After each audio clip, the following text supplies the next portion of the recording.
प्रभु यीशु मसीह की स्तुति हो। मेरे सुनने वाले सभी भाइयों और बहनों को शीघ्र ही आने वाले प्रभु यीशु मसीह के नाम में हम सबका धन्यवाद करते हैं। एक प्रार्थना के साथ इस मनन का शुरुआत करेंगे। सर्वशक्तिमान एवं दयालु प्रभु, हम आपको धन्यवाद करते हैं प्रभु, जो एक सुंदर सा मौका मिला है इस वचन के साथ लोगों के बीच में आकर संदेश देने के लिए हमको ताकत दी। इसके लिए हम धन्यवाद करते हैं प्रभु। आज जो संदेश मुझसे बुलवाया जाएगा प्रभु, वो पवित्र आत्मा की अगुवाई में हो, ना कि मेरे से हो।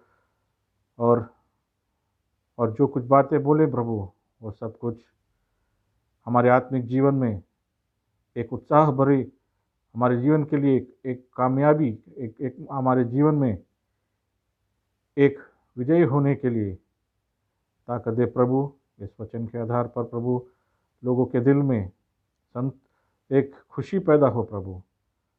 हम सब कुछ मांगते हैं प्रभु यीशु मसीह के मीठे और पवित्र नाम में, आमीन। आज थोड़ी देर के मनन के लिए प्रेरितों का काम, उसका 3 अध्याय 1 से लेकर 8 तक हम पढ़ेंगे। तो एक बार फिर दोहराता हूँ, प्रेरितों का काम 3 अध्याय उसका 1 से लेकर 8 तक वचन पढ़ेंगे हम। पतरस और यूहन्ना तीसरे पहर प्रार्थना के समय मंदिर जा रहे थे, और लोग एक जन्म से के लंगड़े को ला रहे थे, जिसको वे प्रतिदिन मंदिर के उस द्वार पर जो सुंदर कहलाता है बैठा देते थे, कि वह मंदिर में जाने वालों से भीख मांगे। जब उसने पतरस और यूहन्ना को मंदिर में जाते देखा तो उनसे भीख मांगी। पतरस ने यूहन्ना के साथ उसकी और ध्यान से देखकर कहा, हमारी ओर देख। अतः वह उनसे कुछ पाने की आशा रखते हुए उनकी ओर ताकने लगा। तब पतरस ने कहा, चांदी और सोना तो मेरे पास है नहीं, परंतु जो मेरे पास है वह तुझे देता हूँ। यीशु मसीह नासरी के नाम से चल फिर। और उसने उसका दाहिना हाथ पकड़ के उसे उठाया, और तुरंत उसके पाँव और टखनों में बल आ गया। वह उछलकर खड़ा हो गया और चलने फिरने लगा, और चलता और कूदता और परमेश्वर की स्तुति करता हुआ उसके साथ मंदिर में गया। प्रभु यीशु मसीह की स्तुति हो। हम यहाँ पर देखते हैं 3 लोगों का इधर में जिक्र किया हुआ है। पतरस, यूहन्ना और एक भिखारी की बात, तीनों की बात यहाँ पर बताया गया है। पहले हम पतरस और यूहन्ना के बारे में हम थोड़ा मनन करेंगे। पतरस और यूहन्ना कौन थे? ये प्रभु यीशु मसीह के चेले थे, और उसने सब कुछ प्रभु यीशु मसीह के बारे में देखा। और जब प्रभु यीशु मसीह ने उनको चुना चेले के अनुसार, मैं वही सोच रहा हूँ, प्रभु यीशु मसीह ने अपने भाइयों को क्यों नहीं चेला करके, वो मेरा प्रभु यीशु मसीह ने बहुत तुच्छ लोगों को, मतलब जो मछुआरे हैं, जो चुंगी लेने वाले हैं, उन लोगों को जो समाज में किसी प्रकार के लायक नहीं और जो निचले दबे हुए लोग हैं, प्रभु यीशु मसीह ने उनको चेला बनाया। बहुत महत्वपूर्ण बात है कि प्रभु यीशु मसीह ने अपने चेला बनाने के उन लोगों से प्रभु यीशु मसीह काम करवाता है जो बहुत छोटे दर्जे के लोग हैं। वो एक चमत्कार ही है कि प्रभु यीशु मसीह ऐसे लोगों से भी काम करवा सकते। उनको कोई पढ़ा लिखा जरूरत नहीं है, कोई वचन का ज्ञान का जरूरत नहीं है, लेकिन प्रभु यीशु मसीह जब किसी आदमी को उठाता है, वो हमारे सोच से परे है। इस तरह प्रभु यीशु मसीह ने 12 शिष्यों को इकट्ठा किया और परमेश्वर का संदेश जो है वो पूरे दुनिया में बांटने के लिए उनको कहा। तो ये जो है पतरस और यूहन्ना भी वैसे कलवरी क्रूस के मृत्यु और उसका पुनरुत्थान सब कुछ वो देखा हुआ है। और ये हम देखना चाहिए कि इधर पतरस और यूहन्ना एक बात बोलता है कि सोना और चांदी तो मेरे पास नहीं है। ये बहुत सोचने वाली बात है। इतना महान जो चेले हैं, जो आश्चर्य कर्म करते हैं, चमत्कार करते हैं, मुर्दों को जी उठाता है, उसके पास चांदी और सोना नहीं है। बहुत महत्वपूर्ण बात है। आज जो परमेश्वर के सेवकाई कर रहे हैं, नाम के वास्ते जो सेवकाई कर रहे हैं, बहुत से ऐसे लोग हैं, बहुत से ऐसे लोग हैं जिनका लक्ष्य सिर्फ और सिर्फ पैसा है, ढोंगीपना है। आज सबसे ज़्यादा जो ढोंगीपना है, जो ईसाई धर्म के अंदर है, मैं मसीही नहीं बोलूँगा, ईसाई धर्म के अंदर है, ढोंगी लोग हैं जिसका लक्ष्य सिर्फ पैसा है और उसका पैसा इकट्ठा करना। प्रभु यीशु मसीह का नाम बेच बेच कर इतना पैसा कमाया है। अमेरिका में ये एक प्रभु का सेवक है, बोलता है वो अपना हवाई जहाज में घूमता है। उसने धन इकट्ठा, बंगला में, बहुत बड़ा बंगला में रहता है। प्रभु यीशु मसीह ने कभी नहीं कहा उस मेरे नाम से पैसे इकट्ठा करो। वो प्रभु यीशु मसीह कहता है कि तू स्वर्गराज की खोज करो, उधर तुम्हारे लिए जो है उसके लिए जो तुम्हारा धन इकट्ठा, उधर के लिए धन इकट्ठा करो, ना कि धरती के। धरती का आयु कितना है? 60, 70 या 80 साल। यूहन्ना और पतरस ने कभी कोई किसी से पैसा नहीं लिया।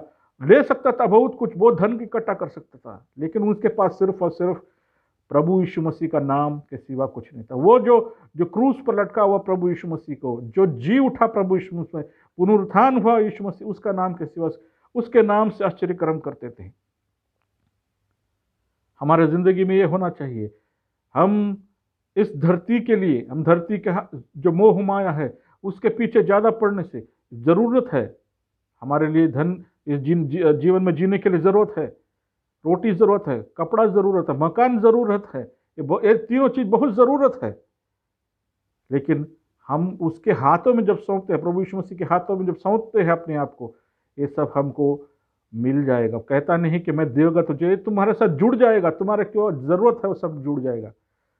पतरस और यूहन्ना जब उस मंदिर में आता है, वो परमेश्वर की स्तुति करने, आराधना करने के लिए आता है, उसे वो भिखारी मिलता है। हम अभी उसके बाद, मेरे आज का जो विषय है उस भिखारी के बारे में है।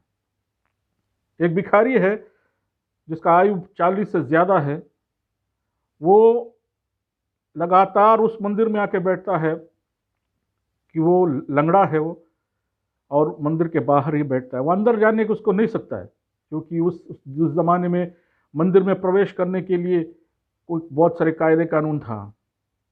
कोई अपंग आदमी, अंधा, बहरा, काना, लूला, लंगड़ा या कोढ़ से ग्रस्त कोई भी व्यक्ति मंदिर में प्रवेश नहीं कर सकता। दूर, गेट के बाहर बहुत दूर बैठ सकता। वो ऐसा एक आदमी, वो लंगड़ा जो था, वो गेट के बाहर बैठ के भीख मांगता था कुछ। लेकिन एक बात की मैं दाग देता हूं उस लंगड़े का, उसका परमेश्वर ने उसको सिर्फ लंगड़ा बनाया था। उसको आंखें, उसके कान, उसके होंठ, उसके जबान, ये सब काम करता था। उसका काम करता था, उसके हाथ भी काम करता था। और जब वो मंदिर के सामने बैठा था, भीख मांगता था, लेकिन उसकी नजर, परमेश्वर ने जो आंखें दिया वो उसका सही इस्तेमाल किया उसने। वो उस मंदिर में देखता था, उसको भीख तो मांगता था, उसको मालूम है मैं अंदर जा नहीं सकता हूं, लेकिन वो हमेशा वो मंदिर के अंदर जाता था। लोग दुखी होकर, पाप से बोझ में दबे हुए लोग जो है मंदिर के अंदर जाता था। बरसों से ये देखता आ रहा, और खुशी खुशी वो वापस आ रहा है, लोग वापस आ रहा है। उनका नजर, उस भिखारी का नजर जो है वो हमेशा उस मंदिर में था, लोगों के ऊपर था, क्योंकि वो परमेश्वर ने जो आंखें दिया उसका सही इस्तेमाल किया है। और उसके कान से वो, जब पतरस और यूहन्ना ने उसको बुलाया, उसको सुनाया उसको कि चांदी और सोना तो मेरे पास नहीं है, जो मेरे पास है वो यीशु नासरी के नाम में मैं तुझे कहता हूं, उठ चल, देखो कितना बढ़िया। वो सुना उसने बराबर, उसका कान का इस्तेमाल उसने बराबर किया, और उसने अपने हाथों का इस्तेमाल कितना अच्छी तरीके से किया। कल तक वो भीख मांगता था, जब उसने उस आवाज को सुना यीशु मसीह के बारे में, वो उस जमाने में था जब यीशु मसीह संसार में था। यीशु मसीह को बहुत बार सुना होगा कि ऐसा भी एक व्यक्ति है जो चंगाई करता है, वो अपने आप में कोसता होगा, अरे मैं कितना पापी हूं, मैं कितना घृणा वाला इंसान हूं कि मैं उधर बाहर बैठा हूं, मैं कितना श्रापित हूं, ऐसा मैं बाहर बैठा हूं, मैं अंदर नहीं जा सकता हूँ। वो अपने आप को दिल में कोसते रहता था, मैं एक पापी हूँ, मैं अंदर जा नहीं सकता इस मंदिर के अंदर, उसके मैं बाहर बैठा हूँ, मैं एक श्रापित इंसान हूँ। वो सुना है लेकिन उसको मालूम नहीं। जब पतरस और यूहन्ना ने यीशु मसीह का नाम उसको बोला, उसी वक्त वो सुना उससे बराबर कान से, जो पहले यीशु मसीह के बारे में सुना, यीशु मसीह का नाम सुना, उसको दिल में खुशी हुआ और अपने हाथ जो है वो सही काम के लिए इस्तेमाल किया और वो हाथ उस चेलों के हाथ में दे दिया और उसने पकड़ के उसको उठाया, प्रभु यीशु मसीह के नाम में उसको उठाया। हालेलुया। उसको उठाकर जैसे उठाया, उसके टखनों पर, उसके घुटनों पर बल गिरा। देखो कितनी बड़ी काम है। उसने आंखों से अच्छा काम किया, उसने कानों से बराबर उसने सुना और उसने हाथ जिसको देना था उसने बराबर दिया। देखो कितना बहुमूल्य उसका काम, उसका जिंदगी का जो श्राप था, उसका श्राप वही खत्म हुआ। वो कैसा, वो उधर क्या लिखा है, जैसे वो खड़ा हुआ, वो घुटनों के बल, वो उसको उधर से खड़ा होके चिल्लाया, उसने खुशियां मनाई। वो क्या बोला, वो दिल में कहा, मैं अब श्रापित नहीं हूं, मेरा श्राप निकल गया है, मेरा श्राप निकल गया है, मैं अब खड़ा हो सकता, अब मैं लंगड़ा नहीं हूं, अब मैं उस मंदिर में जा सकता हूं, उस परमेश्वर को देख सकता हूं। इतना महान उसने, देखो जैसे उसने हाथ उस चेलों के हाथ में दिया, वो बहुत महत्वपूर्ण काम परमेश्वर ने किया उसके लिए। प्रभु यीशु मसीह के नाम में, प्रभु यीशु मसीह नासरीन, प्रभु यीशु मसीह के नाम में जब उसको हाथ से पकड़ के उठाया, उसको देखो उसके घुटनों पे, ये हमको बहुत अच्छा एक सबक देता है। हमको परमेश्वर ने आंखें दिया है, कान दिया है, होठ दिया है, जबान दिया है, हाथ दिया है। हमारा क्या काम है संसार में? क्या हम सही से देखते हैं? सही चीज देखते हैं क्या? सही चीजें सुनता है क्या? सही बातें बोलते हैं क्या? सही काम करते हैं क्या? हाथों से काम, हमारा भाता हमको सोचना चाहिए क्या करता है। हम सही सही चीज देखना चाहिए। इस भिखारी ने जो देखा, बरसों से एक चीज देख रहा था कि लोग आ रहे हैं, खुशियां मना के वापस आ रहे हैं, इसके दिल में वो संकोच था, उसके दिल में एक परेशानी था, क्यों मैं अंदर नहीं जा सकता हूं, क्यों मैं अंदर नहीं जा सकता हूं। इसको बड़ा सौभाग्य मिला, उसने बराबर सुना, उसको उस वचन को सुना बराबर। आज जब ये वचन आप लोग सुन रहे हैं, आप ये वचन सुन रहे हैं, दुनिया के कोई भी कोने में वचन आप सुन रहे हैं, प्रभु यीशु मसीह का वचन संदेश जो आपके पास है, जो जिंदगी भर परेशानी, दुख और संकट परमेश्वर के चौखट में जा नहीं सकता है, हम कोई भी जा नहीं सकते, हम श्रापित, हम जा नहीं सकते हैं, आज ये वचन आपके सामने आया है। परमेश्वर का जो बहुमूल्य वचन है, प्रभु यीशु मसीह के नाम में हम आपसे आह्वान करते हैं कि ये जो वचन है को स्वीकार कीजिए। इस वचन को जो सुन रहे हैं, प्रभु यीशु मसीह को स्वीकार कीजिए। आपकी जिंदगी का जो महत्व पूरा बदल जाएगा। आप जो परेशानी में थे, जो बरसों से आप संकट पर डूबे थे, हमको कोई मोक्ष का रास्ता नहीं है। मोक्ष का रास्ता सिर्फ और सिर्फ है, वो है प्रभु यीशु मसीह जो कलवरी क्रूस पे मरा था। उसके सिवाय कोई और रास्ता नहीं है भाइयों, कोई और रास्ता नहीं है। जैसे इस भिखारी ने 40 बरस तक उसको लेकर वो भीख मांगता था, वो जो काम उसने किए, आंखों से बराबर देखा, कानों से बराबर सुना और उसने मुंह से स्तुति किया, उसको खुशियां मनाया, उसको बहुत ज्यादा स्तुति किया उसने, क्योंकि ऐसा एक कर्म उसके जिंदगी में हुआ है। उसका श्राप हट गया, उसका श्राप हट गया। आज हम इस वचन को सुनते हैं भाइयों, आप लोगों में से कोई ऐसा व्यक्ति हो जो परेशानी से जूझ रहा हो, जो जिंदगी में बहुत तंग हो, जिसके वजह से आपको कोई प्रकार के, आपको किसी प्रकार के आपको आशा नहीं है जिंदगी में, इस प्रभु यीशु मसीह पे आप विश्वास कीजिए। वही है कि प्रभु वही है जो आपको आगे ले जा सकता है। उसके हाथ पे जब हम हाथ सौंपते हैं, प्रभु यीशु मसीह के हाथ में हम जब देते हैं, हमारा संकट फिर उसका संकट है। वो हमारे घुटनों को बल देगा, हमारे पैरों को ताकत देगा उठने के लिए, और जब हम खड़े हो जाते हैं, हमको ताकत देता है वो प्रभु यीशु मसीह। हम उसके ऊपर भरोसा करना चाहिए।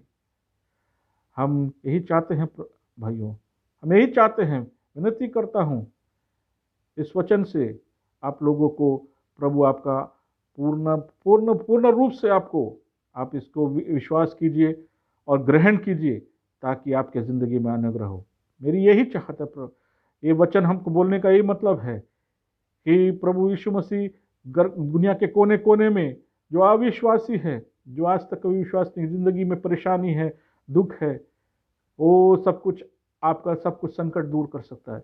ये नहीं कहता हूँ कि इस जब धरती पर रहेगा तो आपको बहुत कुछ मिलेगा, आपको सब कुछ, सारा संकट आपका दूर हो जाएगा, आपको पैसा मिले, बंगला मिले, नहीं कहता प्रभु यीशु मसीह, कभी नहीं कह रहा। कहता है तुमको जो जरूरत है वो मिल जाएगा, जो जरूरत है, बस जितनी जरूरत है उतनी ही मिलेगा, उससे ज्यादा हमको आग्रह नहीं करना चाहिए। जैसे उनके चेलों ने, जिसको बहुत पैसा कमा सकता था, वो उस धरती पर जिया, बहुत साधारण से रीति से जिया उन लोगों ने, बहुत साधारण से। वो बहुत पैसा भी कमा सकते, लेकिन उसने कुछ नहीं कमाया। प्रभु का सेवक लोग जो है, उनसे मैं एक ही आग्रह करता हूँ, अगर कोई भी व्यक्ति इस परमेश्वर के नाम में, इस प्रभु यीशु मसीह के नाम में पैसा बटोर रहा है, उसको बहुत ज़्यादा संकट आने वाला। उन लोगों को जो ये कहता है कि मैं तुझे नौकरी दूंगा, मैं तुझे वो दूंगा, ये दूंगा, मेरे पास आओ, मैं तुझे चंगाई करूंगा, मैं तुझे ये करूंगा, मैं उन लोग से विनती, और उसके नाम में पैसा इकट्ठा कर रहा है। और मैं कहता हूं भाइयों, उनका जो अंत बहुत बुरा होगा, बहुत संकटमय होगा, और उसको जो दंड है, जो अनजान लोग हैं उससे कई कई गुना ज्यादा है, क्योंकि जानने वाले को उसका जो दंड बहुत ज्यादा है। मैं इसलिए आगे करता हूं सेवक लोग से, जो प्रभु के नाम में, जो प्रभु यीशु मसीह के नाम में गलत ढोंगापन कर रहा है, उसके लिए उन लोगों के मैं कहता हूं उनका दंड बहुत ज्यादा है।